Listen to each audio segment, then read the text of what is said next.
A'udzu billahi minasyaitonir rajim. Bismillahirrahmanirrahim. Alhamdulillahi rabbil alamin. Wa bihi nasta'in. Wa sallallahu ala sayyidina Muhammadin wa alihi thayyibin at-tahirin wa ajil farajahum warhamna bihim. Ikhwan akhwat rahimakumullah.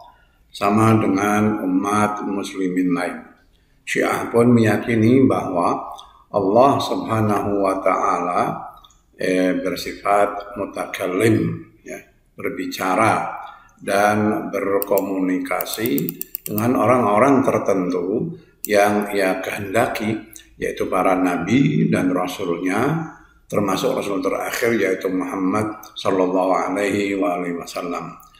Kalam Allah kepada Nabi Muhammad inilah yang dikumpulkan dalam sebuah buku atau kitab, ya, yang kemudian dikenal sebagai Al-Quran. Hingga di sini seluruh muslimin sepakat satu pendapat. Akan tetapi terdapat perbedaan dalam memahami hakikat dan kalam Allah, memahami hakikat, ya, kalam Allah ini dan dalam mendefinisikannya, apakah ia berbentuk suara dan huruf atau tidak. Juga dalam masalah apakah ia ini qadim ataukah hadis, apakah ia diciptakan atau tidak, gitu ya. Adapun tentang definisi kalam Allah, ulama Mu'tazilah umpamanya, ya, dia mengatakan kalam Allah ialah suara-suara dan huruf-huruf yang tidak keluar dari Allah secara langsung, tetapi Allah menciptakannya pada selainnya, seperti Lauhul Mahfuz atau Jibril atau Nabi dan sebagainya. Mereka Mu'tazilah mengatakan bahwa hakikat kalam Allah ialah huruf-huruf itu yang tersusun dan suara-suara yang sambung menyambung yang diciptakan oleh Allah pada selainnya. Hal ini sama seperti sifat Allah mun'im yang berarti pemberi nikmat, yaitu menciptakan nikmat pada selainnya. Juga raziq yang berarti pemberi rezeki, yaitu menciptakan rezeki pada selainnya. Begitu pula mutakallim, yaitu menciptakan kalam pada selainnya. Itu. Demikian dari kitab Syarh Al-Usul Al-Khamsah halaman 528. Makna kalam seperti ini disebut sebagai kalam lafzi, ya, dan ia termasuk di antara sifat fi'il yang baru, tidak qadim, sesuai dengan fi'il, ya, atau perbuatan Allah yang selalu bersifat baru, gitu. Nah, sedangkan menurut pandangan Asy'ariyah, ini sekilas saja, ya, kita sampaikan pandangan-pandangan yang berbeda-beda dari beberapa aliran yang ada, ya, dalam Islam.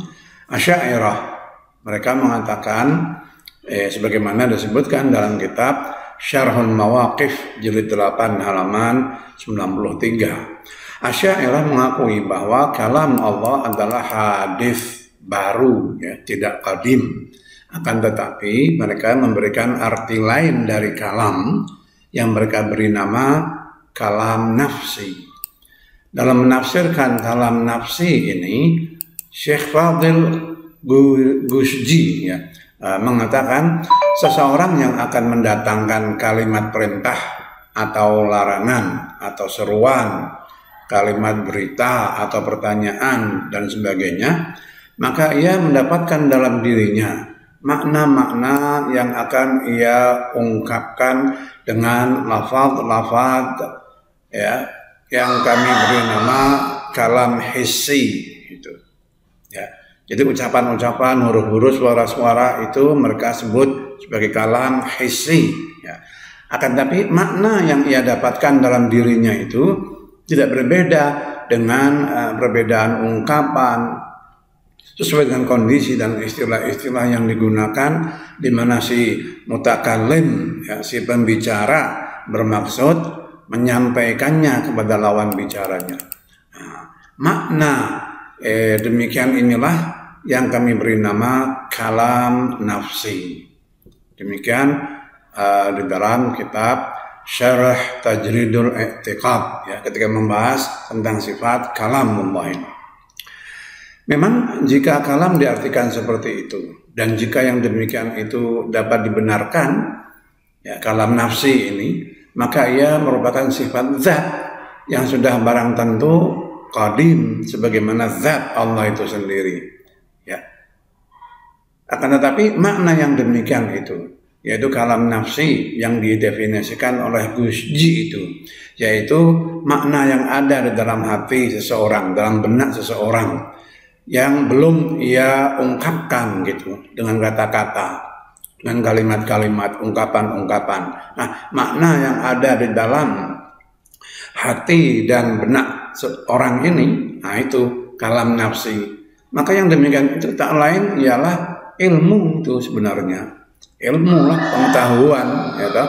Dan jika kalam nafsi merupakan ilmu Allah, ya, maka tak ada alasan untuk memisahkannya dari ilmu Allah dan menjadikannya sebagai sifat tersendiri di antara sifat-sifat Allah.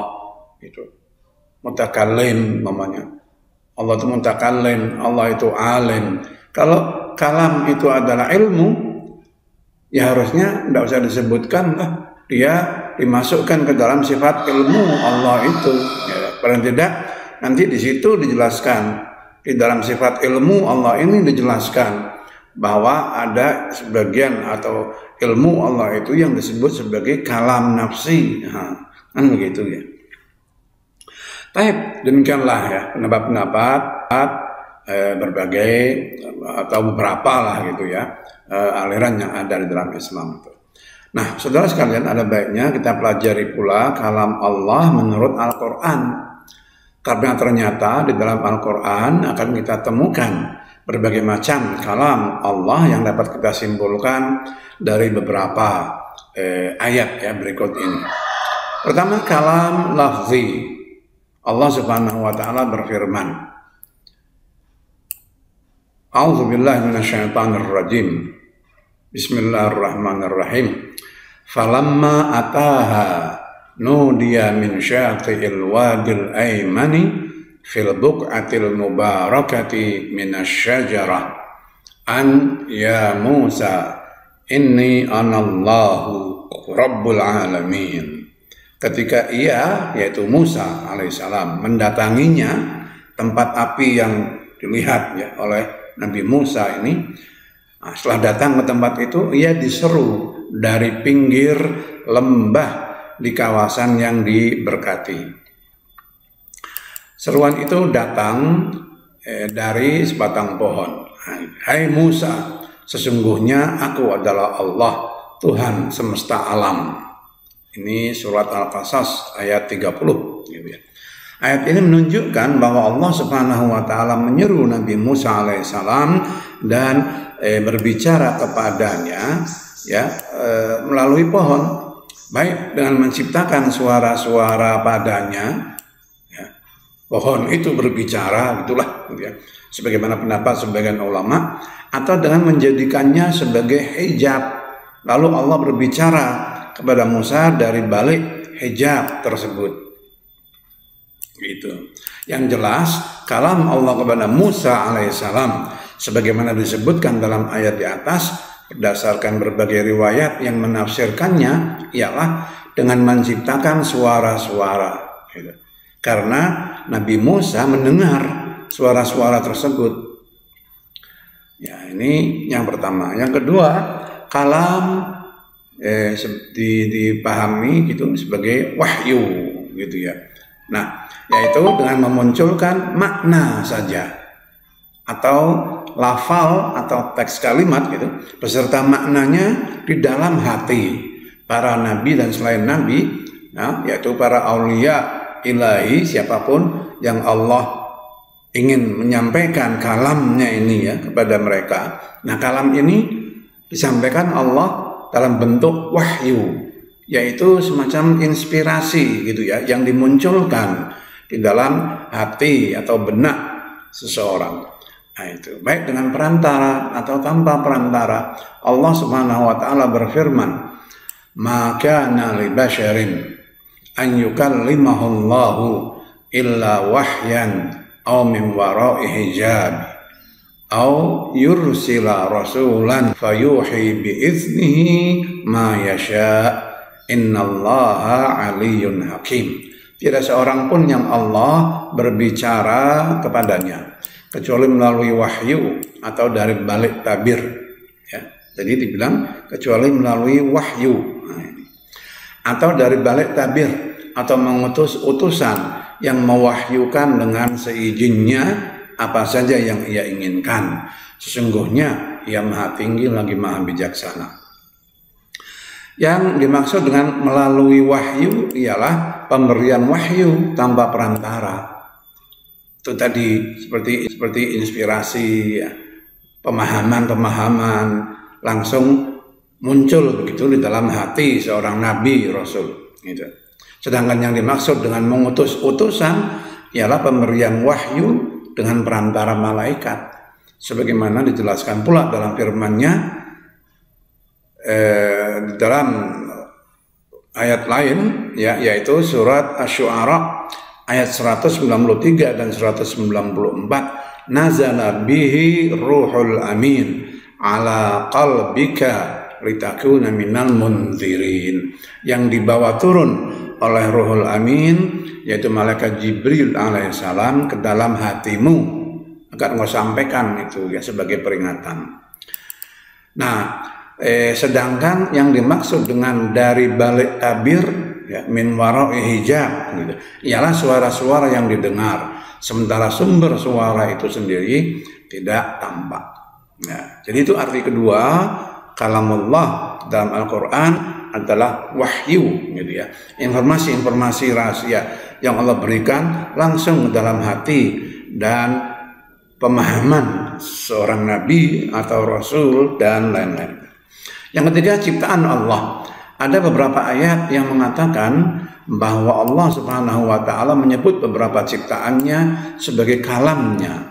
Ya, di antaranya ialah bahwa Allah Subhanahu wa taala menyebut Al-Masih Nabi Isa alaihissalam sebagai kalimatnya yang Allah tanamkan di dalam rahim Sayyidah Maryam alaihissalam. Allah Subhanahu wa taala berfirman, "Innamal Masih ibnu Maryam Rasulullahi wa kalimatuhu alqaha ila Maryama wa ruhum minhu." Sesungguhnya Al-Masih Isa bin Maryam itu tak lain adalah Rasulullah dan kalimatnya, yaitu ya, yang Allah letakkan dalam Maryam, dan ia adalah ruh atau rahmat darinya. Surat An-Nisa ayat 171. Kemudian kalam Allah juga berarti dalam Al-Quran ketetapan dan hukum Allah. Dalam banyak ayat kata-kata kalimah atau kalam, ya, digunakan dalam arti keputusan dan hukum Allah Subhanahu wa taala. Allah Subhanahu wa taala berfirman, "Wa tammat kalimatu rabbikal husna ala bani Israil bima sabaru." Dan telah sempurnalah perkataan Tuhanmu yang baik untuk Bani Israel karena kesabaran mereka. Al-A'raf 137. Dalam ayat lain Allah berfirman, "Kadzalika haqqat kalimatu rabbika 'alal ladzina fasaqu annahum la yu'minun." Demikianlah telah tetap hukuman, ya, hukum ketentuan Tuhanmu atas orang-orang fasik karena mereka tidak beriman. Surat Yunus ayat 33. Nah, demikian pula ya dalam firman Allah Subhanahu wa taala, "Walaula kalimatun sabaqat mir rabbika laqudiya bainahum fima fihi yakhtalifun. Jika tidak karena ketetapan yang telah terdahulu dari Tuhanmu, maka mereka pastilah akan diputuskan di antara mereka itu, akan ditetapkan pada mereka itu. Nah, itu penggunaan kalimat, kata-kata kalam, kalimah dan seterusnya di dalam Al-Quran Al-Karim. Sementara itu Imam Ali alaihissalam telah menafsirkan kalam Allah dengan perbuatan yang ia ciptakan dan ia wujudkan. Beliau berkata begini, ketika Allah ingin menciptakan sesuatu, ia mengatakan kun, tanpa suara yang keluar dan tanpa seruan yang didengar. Karena kalam Allah ialah perbuatan yang ia ciptakan dan ia wujudkan. Ikhwan dan akhwat sekalian rahimakumullah, untuk sementara demikian uraian ya yang bisa kami sampaikan dalam hal ini. Insya Allah kita bertemu kembali di pertemuan-pertemuan selanjutnya. Wabillahi taufiq wal hidayah wal afu minkum. Wassalamualaikum warahmatullahi wabarakatuh.